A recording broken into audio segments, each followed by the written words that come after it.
जम्मू कश्मीर के पहलगाम की बैसरन घाटी में हुए आतंकी हमले में हर रोज नए खुलासे हो रहे हैं, जिसके बाद सुरक्षा एजेंसियों के हर पहलू की जांच की जा रही है। ये तस्वीरें अनंतनाग की हैं। सुरक्षा बल के जवान पहरेदारी पूरी सख्ती से कर रहे हैं। अनंतनाग में सड़क से लेकर जंगल और आसमान से सर्च ऑपरेशन चलाया जा रहा है। हर आने जाने वाली गाड़ियों की तलाश ली जा रही है। दूर दराज के जंगलों से सर्च ऑपरेशन चलाया जा रहा है। ड्रोन के जरिए भी सर्च ऑपरेशन चल रहा है। सूत्रों की माने तो पहलगाम आतंकी हमले की प्लानिंग पाकिस्तान में बैठे आतंकी संगठन लश्कर-ए-तैयबा के आंकाओं ने की थी। बैसरन घाटी में हमले के लिए आतंकियों को पाकिस्तान में ट्रेनिंग दी गई। जांच से पता चला कि आतंकवादी कोकरनाग के जंगलों से 20-22 घंटे पैदल चलकर आए थे। आतंकियों ने एक लोकल कश्मीरी और एक टूरिस्ट से मोबाइल फोन भी छीने थे। सूत्रों के हवाले से बताया जा रहा है कि हमले में 4 आतंकवादी शामिल थे, जिसमें 3 पाकिस्तानी और एक स्थानीय आदिल ठोकर हुसैन था। एनआईए की टीम फॉरेंसिक एक्सपर्ट्स की मदद से पूरे बैसरन घाटी में सुराग तलाश रही है। जाने की कोशिश करूंगा। ये गेट है उस पार्क का। जब वहां पे अंधाधुंध फायरिंग हुई टूरिस्ट पे, जितने इर्द गिर्द टूरिस्ट थे वो जब भागे तो वो इस कीचड़ में फंस गए। ये है वो सबूत जो टूरिस्ट हर तरफ से बच्चे, ये देखिए किस तरीके से वो फंस गए थे यहाँ पे कीचड़ में। सूत्रों के मुताबिक आदिल हुसैन 2018 में मजहबी तौर से कट्टरपंथी बनने के बाद हिजबुल मुजाहिदीन में शामिल हुआ था। वो वैध दस्तावेजों के साथ पाकिस्तान गया, जहां उसने लश्कर-ए-तैयबा के साथ कड़ी ट्रेनिंग ली। 2024 में कश्मीर घाटी लौट आया और कश्मीर में पाकिस्तानी आतंकवादियों का मददगार बन गया। उसकी मदद से ही पाकिस्तानी आतंकियों ने कोकरनाग के जंगलों में 22 घंटे की ट्रैकिंग की।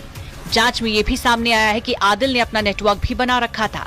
पर्यटकों के बीच रोजी रोटी कमाने वाले भी उसके मुखबिर थे।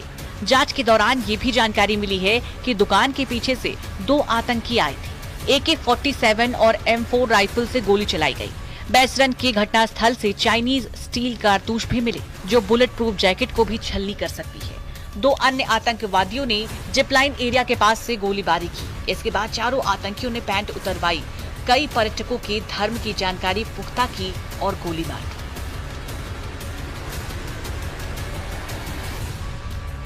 बैसरन घाटी में हमले के लिए बाकायदा पाकिस्तानी आंकाओं ने प्लानिंग की थी। ट्रैकिंग रूट के अलावा सूत्र ये भी बताते हैं कि ड्रोन हमले की साजिश भी रची गई थी, लेकिन वो प्लान फेल हो गया। आतंकी ट्रैकिंग रूट के जरिए पर्यटकों से भरी बैसरन घाटी पहुंचे और हमला कर दिया। फिलहाल एनआईए की टीम हमले से जुड़ी जानकारी जुटा रही है और जांच कर रही है। Bureau report, news 18।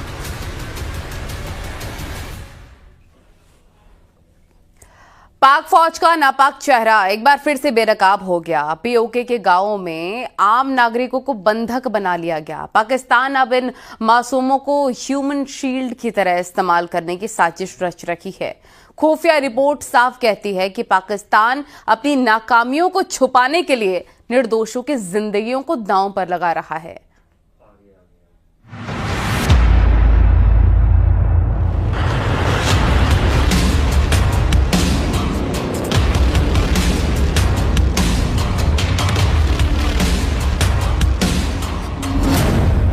पाकिस्तान की नई साजिश बेनकाब। सरहद पर गांव वालों को बनाया बंधक। ह्यूमन शील्ड बनाना चाहता है पाकिस्तान। पीओके में मासूमों को बनाया ढाल।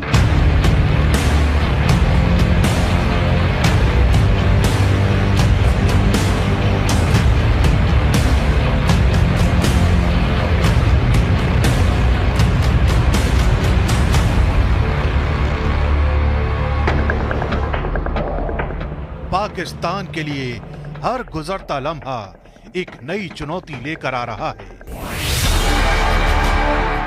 इन चुनौतियों के बीच पाकिस्तान की एक और साजिश का पर्दाफाश हुआ है। इस नई साजिश के तहत युद्ध की आशंकाओं ने पाकिस्तान को इस कदर डरा दिया है कि उसने पाकिस्तान अधिकृत कश्मीर के पास के गांवों के लोगों को बंधक बना लिया है।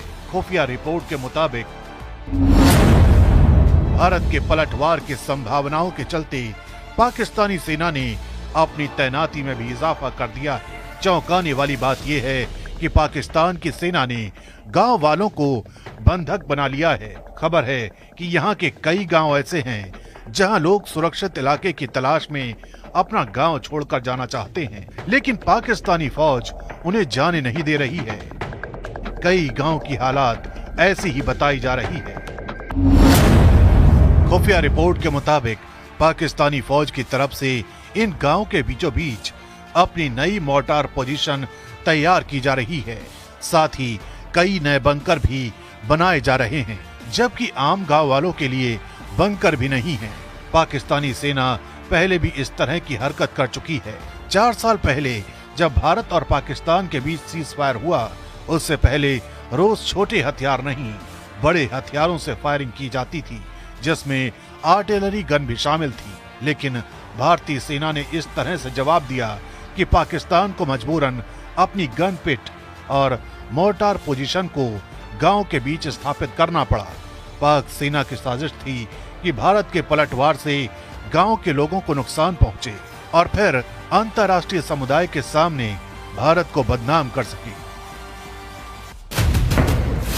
साल 2020 में तो पाकिस्तान ने सीज फायर वायलेशन के सारे रिकॉर्ड तोड़ दिए थे। एक साल में 3500 से ज्यादा बार गोलीबारी की थी। भारत ने उसका माकूल जवाब दिया, लेकिन पाकिस्तान ने ये दावा किया था कि भारतीय सेना ने गांव वालों को निशाना बनाया, जबकि हकीकत ये है कि उसने अपनी गन पिट गांव में ही बनाई थी, जहां से एक फायर आता तो भारत की तरफ से 2 फायर किए जाते। दरअसल लॉन्च पैड कोई स्पेशल इलाका नहीं होता, बल्कि एलओसी के पास 500 से 700 मीटर दूर कोई गांव का घर हो सकता है, जिसे एलओसी पार करने के लिए चुना जाता है। लॉन्च पैड पर भेजे जाने से पहले पाकिस्तान सेना के पोस्ट पर जब आतंकियों को भेजा जाता है तो वहीं पर रहकर आतंकी रेकी करते हैं कि किस जगह से घुसपैठ की जा सकती है। एलओसी पर जो भी गांव हैं, उनमें बहुत ज्यादा घर नहीं होते और जिस जगह से घुसपैठ की कोशिशों को अंजाम देना हो, उसके पास के घर को ही चुना जाता है। यही वजह है कि अगर भारतीय सेना किसी भी तरह की सर्जिकल स्ट्राइक या क्रॉस बॉर्डर रेड किसी भी लॉन्च पैड पर करती है तो स्थानीय नागरिकों की जान को खतरा हो जाता है और गांव वालों को ढाल बनाकर पाकिस्तान अपना यही मकसद सिद्ध करना चाहता है। जम्मू कश्मीर के पहलगाम में हुए आतंकी हमले के बाद से देश का हर राजनीतिक दल और नेता एक सुर में पाकिस्तान की खिलाफत कर रहे हैं। ऐसे में अलग अलग दलों के नेता लगातार पाकिस्तानी मंसूबों को नाकाम करने के लिए उसे कड़ा संदेश भी दे रहे हैं। देखिए।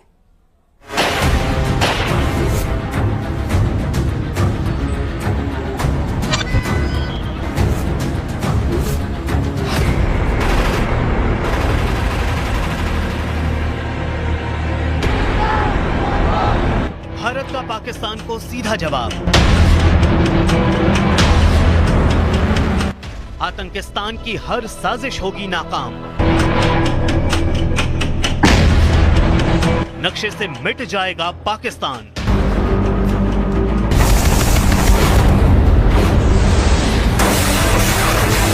पहलगाम आतंकी हमले के बाद देश भर में गुस्सा है, लोगों का खून खौल रहा है। आतंक के सरपरस्त पाकिस्तान के खिलाफ हर कोई सख्त से सख्त एक्शन चाहता है और पाकिस्तान को एक बार फिर हिंदुस्तान ने करारा जवाब दिया है। जम्मू कश्मीर के डिप्टी सीएम सुरेंद्र चौधरी ने आतंक के सरपरस्त पाकिस्तान को कड़ी नसीहत दी है। हमको जितना भी कड़े शब्दों में जो वहाँ पे हादसा हुआ है, जितने भी कड़े लफ्जों में उसकी निंदा की जाए वो काम है। और पाकिस्तान को समझना पड़ेगा कि 30-35 साल में अगर जम्मू कश्मीर से तुझे कुछ नहीं मिला तो आगे भी कुछ मिलने वाला नहीं। लेकिन जो भी है कि जहाँ तक ताल्लुक है पहलगाम का, हमें दुख है, हमें अफसोस है जम्मू कश्मीर के लोगों को कि हमारे मेहमानों के ऊपर हमला हुआ और वो लोग मारे गए। पहलगाम में लोगों का धर्म पूछकर सिर्फ हिंदुओं को गोली मारने वाले आतंकियों ने भले ही हिंदू मुस्लिम का नैरेटिव सेट करने की कोशिश की, भले ही पाकिस्तान ने लोगों में धर्म के नाम पर दहशत पैदा करने की कोशिश की, लेकिन देश के हर दल का नेता और हर समुदाय के लोग एक हैं। AIMIM प्रमुख असदुद्दीन ओवैसी ने धर्म पूछकर हिंदुओं को मारे जाने को शर्मनाक बताया और पाकिस्तान को ललकारा। तो थोड़ा आपको तो उनको उन पे छोड़ना पड़ेगा ना। अब ये टीवी चैनल पे एंकर बैठकर ऐसा बोल रहे, ऐसा होगा, ऐसा, अरे भाई ये मजाक है क्या? ये ऐसा गवर्नमेंट तय करेगी, क्या डिसीजन होगा वो तय करेंगे। मगर हम मेरा डिमांड ये है कि पाकिस्तान को